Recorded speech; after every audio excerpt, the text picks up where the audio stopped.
Glassblowing is a very physical activity, and I often say that it comes from your toes. It's like a dance. You communicate from head to foot. I first got into glass art when I was quite young, about 18 years of age, and I did a workshop, and I was so mesmerised, and I realised then that the material had infinite possibilities. It's always moving, it's molten, it's just a beautiful material. So today we're going to be demonstrating how to make a tumbler. So the first and hardest part is to choose the palette. Now here we have all of this beautiful array of colours. I need to heat my blowpipe because I can't gather molten material on a cold pipe. So we can see that there's a little bit of a glow there.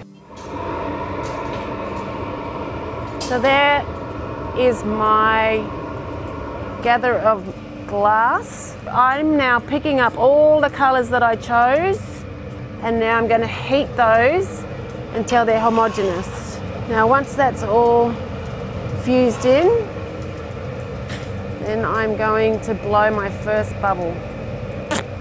Now that's what we call the first gather. Now it takes 3 people to make a tumbler. So Juniper's going to be blowing into the pipe, and Nick and I are going to be shaping the tumbler up this end. So now I'm going to gather some more.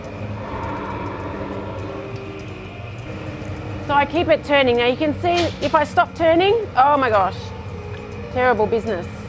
Goes off center. So what I'm doing is I'm pushing the material down towards the end of the bubble because we always want the base to be a little bit thicker. I'm using gravity to have the tumbler to be elongate. June, can you please blow for me? And stop. So you can see that get inflated, and now the main heat of my tumbler is lost, so I need to reheat it. If there's one thing I'd really love for the world to know about hot glass, it's the handmade object which becomes precious. The final object, you can see the energy and you can see the human touch. It sets itself well apart from any machine made. My next part of the process is to make a jack line which creates a indentation so that later on we can separate this bubble from the blowpipe. Now because hot air rises, my hand would get very hot right now if Nick didn't protect me. It's a very important job. So I like my jack line. Let's have a look at that. See? Nice indentation. So now what we're going to do is I'm going to put my jacks on the outside. Nick is going to come in and be the tabletop, and June is going to blow lightly. My jacks are on the side, very strong in my hand, and blow please June softly, and push please Nick.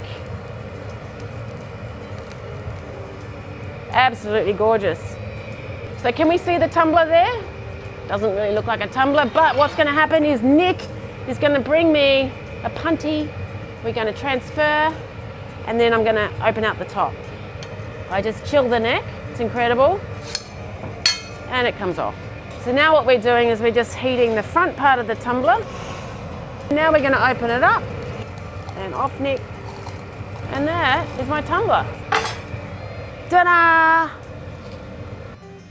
I'd like to see more training opportunities for people to work with hot glass, because if we don't have the next generation upskilling, then we don't have the team to work with.